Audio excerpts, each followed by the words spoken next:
Assalamualaikum, salam sejahtera untuk kita semua. Om Swastiastu, Namo Buddhaya, salam kebajikan. Yang terhormat Pak Yakut Holil Kuomas, Menteri Agama Republik Indonesia.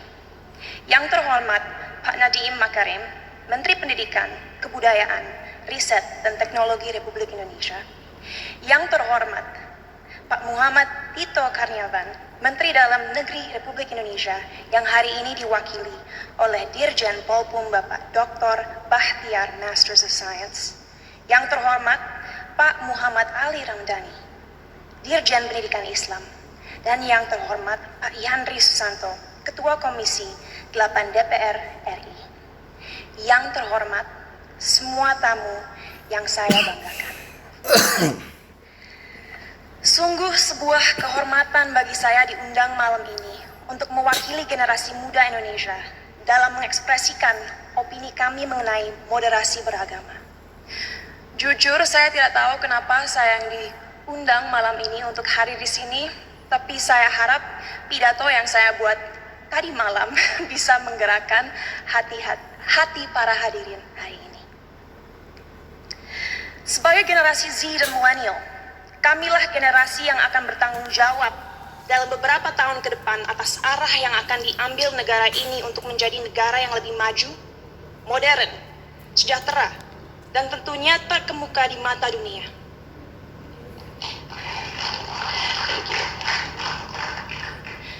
Tapi nilai-nilai apa saja yang harus kita terapkan kepada masyarakat Indonesia agar mimpi-mimpi ini bisa terrealisasi? Pada saat ini, kita dalam situasi sulit, di mana adanya polarisasi dalam opini masyarakat. Terlihat jelas bahwa adanya ketidaksepakatan tentang apa yang dibutuhkan negara ini agar bisa benar-benar menjadi kesatuan yang kuat. Dalam satu sisi, generasi muda sekarang mempunyai keinginan besar untuk mempromosikan budaya dan identitas bangsa. Kami percaya akan pentingnya untuk negara-negara di luar sana melihat potensi, keunikan, dan kehebatan negara ini. Tapi di sisi lain, sampai detik ini, kita semua masih sering berkelahi dan menjatuhkan satu sama lain hanya karena perbedaan ras, suku, dan terutama agama.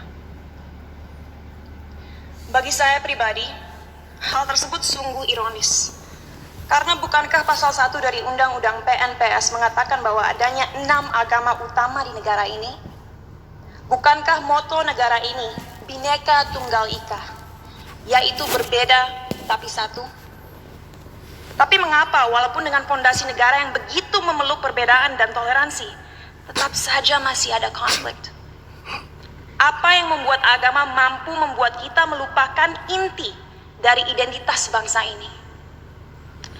Sebagai lulusan psikologi dan sastra Jerman, saya dari dulu memiliki kuriositas terhadap cara berpikir manusia. Oleh karena itu, pengetahuan tersebut saya perdalam dengan mempelajari filosofi. Sampai detik ini, saya tidak akan pernah lupa akan apa yang dikatakan oleh salah satu filsafat paling berpengaruh sepanjang masa, yaitu René Descartes. Ia mengatakan, manusia adalah makhluk yang finite atau terbatas, sedangkan Tuhan adalah sosok yang infinite atau tidak terbatas. Oleh karena itu, bagaimana kita sebagai makhluk yang terbatas merasa mempunyai kemampuan untuk mengerti sesuatu yang jauh di luar kapasitas kita? Bagaimana kita sebagai makhluk yang terbatas bisa memahami esensi dari sesuatu yang tidak terbatas? Inilah salah satu akar dari masalah yang kita miliki dalam masyarakat Indonesia sekarang. Karena pemahaman yang terbatas dan pemikiran yang tidak kritis, orang-orang terjebak dalam cara berpikir di mana mereka telah memanusiakan Tuhan, merasa memiliki hak dalam mendikte kemauan Tuhan, merasa tahu pikiran Tuhan, dan merasa berhak bertindak atas nama Tuhan. Inilah yang akhirnya seringkali berubah menjadi sifat radikal. Dalam perbincangan saya beberapa waktu lalu dengan Habib Hussein Jafar, kami berdua sepakat bahwa bahaya yang masyarakat kita alami sekarang adalah mengatasnamakan Tuhan untuk kepentingan pribadi. Menyesatkan generasi penerus bangsa dengan prinsip hidup yang sebenarnya tidak ada dalam Holy Scriptures atau kitab suci agama. Kenapa bisa seperti itu? Karena kita kurang membimbing dan memberikan masyarakat tools yang dibutuhkan agar bisa memahami sebuah ajaran dengan akal kritis. Sehingga mereka menjadi tersesat dalam cara berpikir mereka dan lupa akan pentingnya menyeimbangi segala ilmu yang dipelajari dan dimiliki dengan nilai-nilai yang ada dalam budaya, sains, ataupun aliran pemikiran lainnya. Saat saya masih bersekolah dulu, saya ingat sekali diharuskan untuk membaca kitab suci berbagai agama dari segi literatur dan juga filosofi. Sehingga saya diberikan kesempatan untuk bisa memahami keindahan setiap agama dan sadar bahwa pada akhirnya fungsi terbesar agama adalah satu, yaitu untuk membimbing kompas moral manusia. Untuk mengingatkan manusia bahwa kita harus memperlakukan satu sama lain dengan hormat. Bahwa kita harus bersyukur dan bahwa kita semua harus sadar bahwa waktu kita di dunia ini hanyalah singkat dan terbatas. Oleh karena itu, ingatlah untuk selalu menjadi seseorang yang rendah hati dan siap membantu satu sama lain.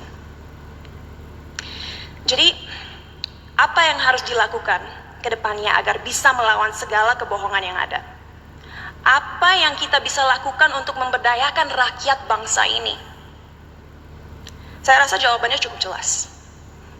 Satu, penting sekali kita segera mengingatkan kembali saudara-saudara kita akan indahnya, kayanya, dan uniknya budaya-budaya yang kita miliki di negara ini. Sejak usia dini penting kita mengenalkan budaya negara ini tidak hanya di sekolah, tapi juga melalui media dan semua platform digital yang ada.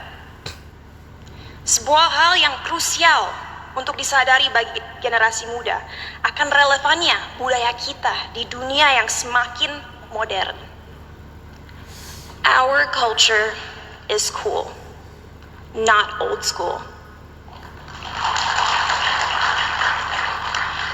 Kedua, ajaran agama yang ada dalam sistem pendidikan harus adil dalam merepresentasikan agama-agama yang ada di negara ini. Agar orang-orang bisa mengerti sejak usia muda bahwa semua agama itu mengajarkan kebaikan dan tidak seharusnya kita melecehkan dan menyakiti satu sama lain hanya karena sebuah perbedaan.